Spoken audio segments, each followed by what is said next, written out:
Alrighty then. So after working on this thing all weekend, this is where we're at the moment. We got the frame finish welded on the corners. I got a nice bead right here. Just basically just went straight down slow. Inside corners, basically just did the circle technique, and then some reinforcements that are just tacked in at the corners. All right, so the cross members are finish welded. Not the prettiest welds in the world. And then we've got some reinforcements here that are tacked in place. Not real sure if I want to keep those or not. I think the trailer is plenty strong without them, but the thing is pretty long. You know, it's there to there, that's 11 feet, and then there to there is another 5 feet. So with the tongue out there 4 feet, you're talking 15 feet from the tongue to the axle where this thing could flex a little. So my concern with that is just that I think the PMF is going to be plenty strong, but it's, you know, it's supposed, you know, it's just talkie. So words and stuff.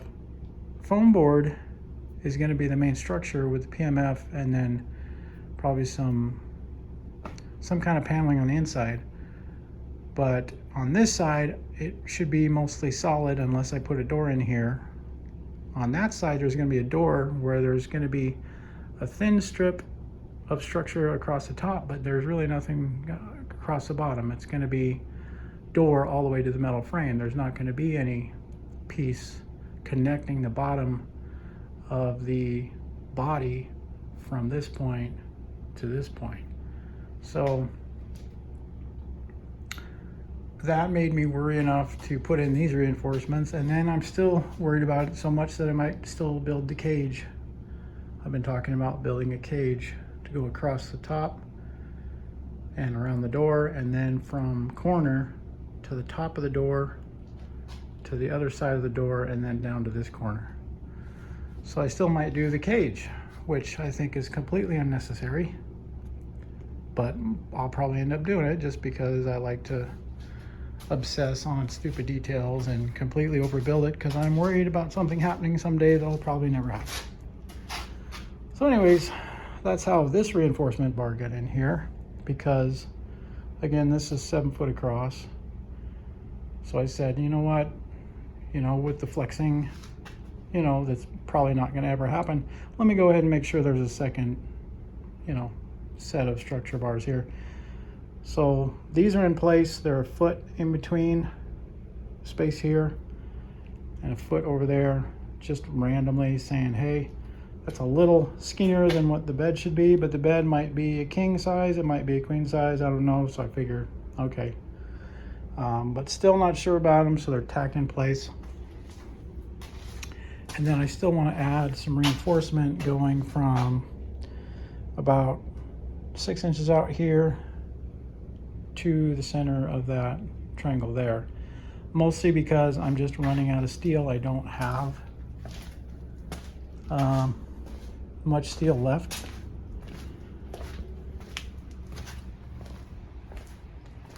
This is all I have. This is all I have left of the new, and then I have an old piece that's really ugly and ratty that I need to clean up, and I don't really want to do that, so I really shouldn't spend the time cleaning that up, but I'll probably end up doing it just because I have to spaz about how much structure I need that I don't need. And I did today, I ordered the right weight springs, 1,000 pound spring each. So we're going to shoot for a target weight of 2,000 pounds total for the trailer. If we end up going over, we can always change the springs out, but and I probably will go over because I keep overbuilding things all the time. But for now, 1,000 pound spring. So we'll see what happens with that. Okay, rudely interrupted again. So anyways, got the spring ordered.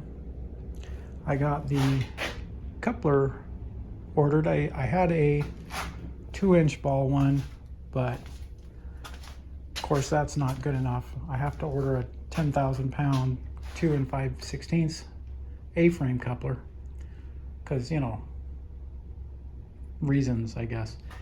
And then I also ordered the jack that I want for the front. I found this cool one that you can crank with a handle, but you can also pull the handle off and use a drill to just go really fast. I wanted to get a power jack, but the power jacks, they're like, you know, 250 plus, and I hear they break all the time. So I thought this one was really cool for $70. You got the hand crank, and you can take the hand crank off and use your drill. So I mean, if your drill breaks, you know, buy a new drill. Your jack is still going to be fine, and tons of good reviews on them. So I got those parts ordered.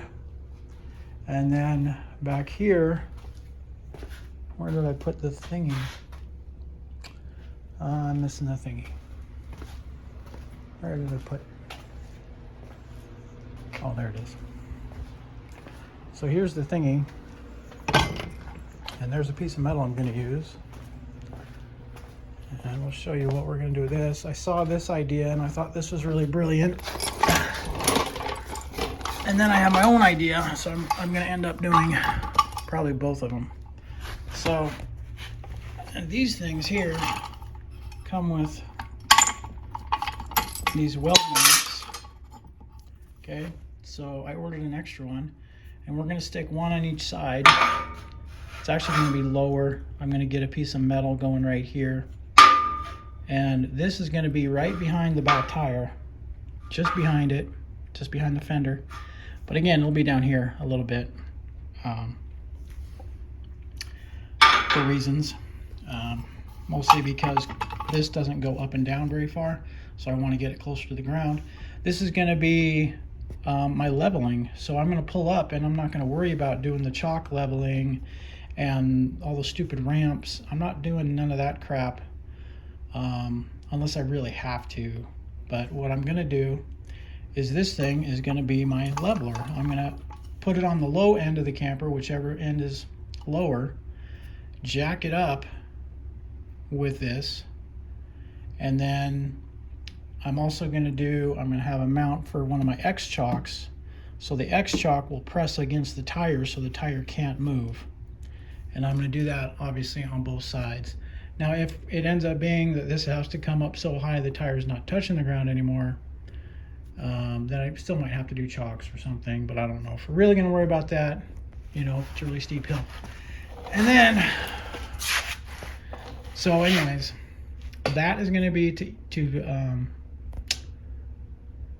level it, and dual purpose. If I ever have a flat tire, this is the easy way to jack the frame off the side of the road, because you can just clip it right on, clip it in, and crank it up, boom, change your tire, and you're on your way.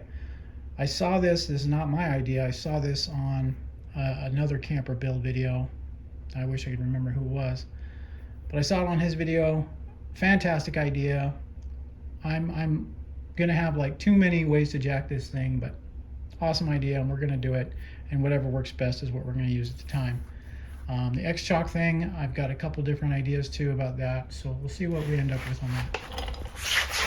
And then the stabilizers here, I got these heavy duty. Of course, everything has to be heavy duty and weigh 50 pounds.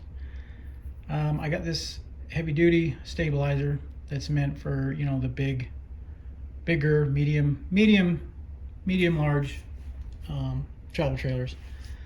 I got these, and again, way overkill, because this thing we're shooting for 2,000 pounds. But anyways, this thing is going to not be bolted on. I'm going to have at each corner, I'm gonna design some kind of slip in where these wings on this thing are gonna slip into like a pocket, and then get some pins just to pin it in place, so that when I'm going down the road, I don't want anything protruding as much as possible. You know, going down some roads, you know, they can be kind of, and especially up there because this thing is so long, you know, for going over, you know, dips in the road, that could end up scraping down there. So I don't want anything hanging underneath as much as possible. The tank is going to be tucked up in as far as I can get it. It's still going to hang down a little bit, but it won't hang as low as the axle. And the angle between the axle and the frame is going to basically, it's going to be inside of that line, I believe. So that should be fine. But the point is, these are going to be removable. That'll be removable. And we're going to try to stick to that theme as much as possible. And I'm still debating, like I said before, about doing the frame if I do a cage.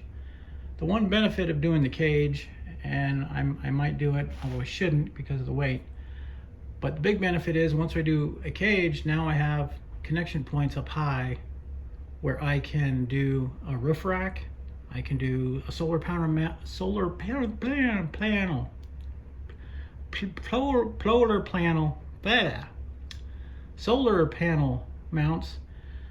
We could do a kayak rack, yeah, that thing. So we can do a kayak rack.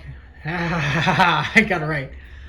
You can do a kayak rack, or also the other big thing, the main thing that I want is I want some kind of system for some poles for a canopy awning type deal, like just getting flat tent material or even canvas, and just, you know, like waterproofing the canvas. I've seen people do that, that's cool. And just making my own custom awning that covers the whole entire thing.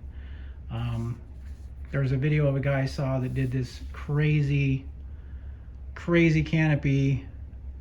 I gotta find the link someday and I'll link it so you guys can watch it or something, but I want to do something similar to that. So that's the reason why I'm thinking maybe doing the cage, just for having structural points to mount to, but I don't really need to do that anyway. I can always just weld some bars on the outside to get some structural mounts, but the PMF really, once it's all done, is going to be strong enough, because, you know, I'm going to have the interior paneling and the foam and the PMF. That's enough structure really to mount anything to, but I don't know, we'll see.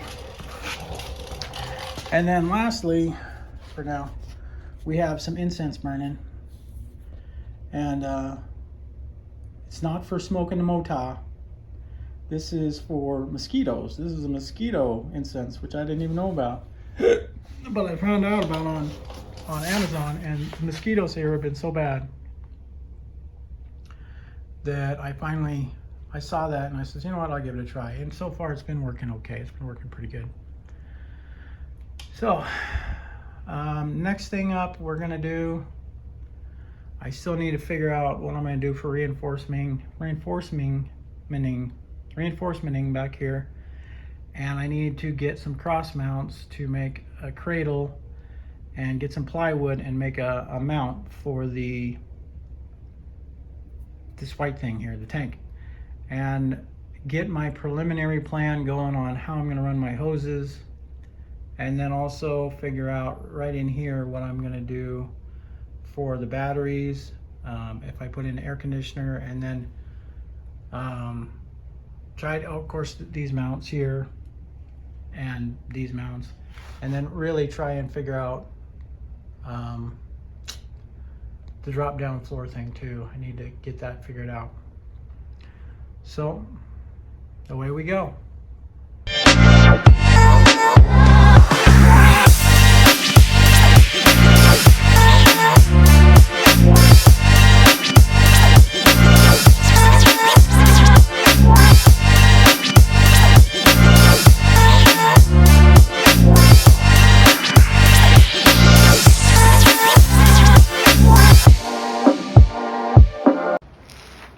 Alrighty, so we're working on this piece of metal right here.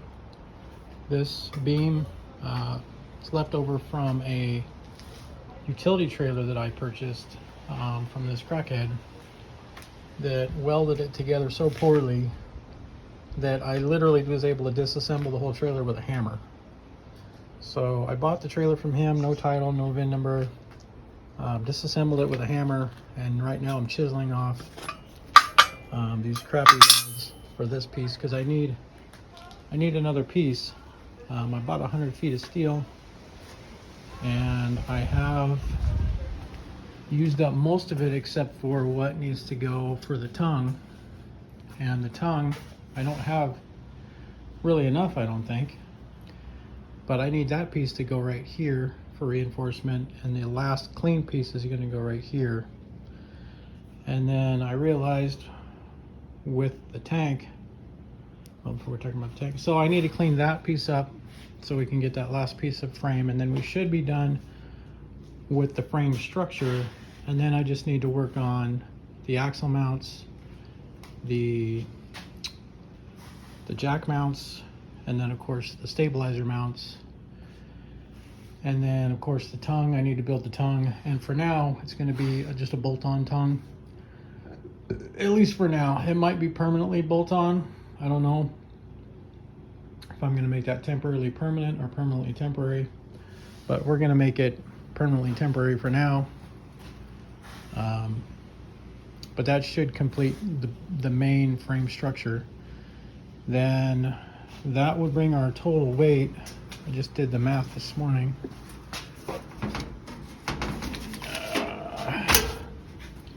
So the packing slip for the axle said that we were at 222 pounds.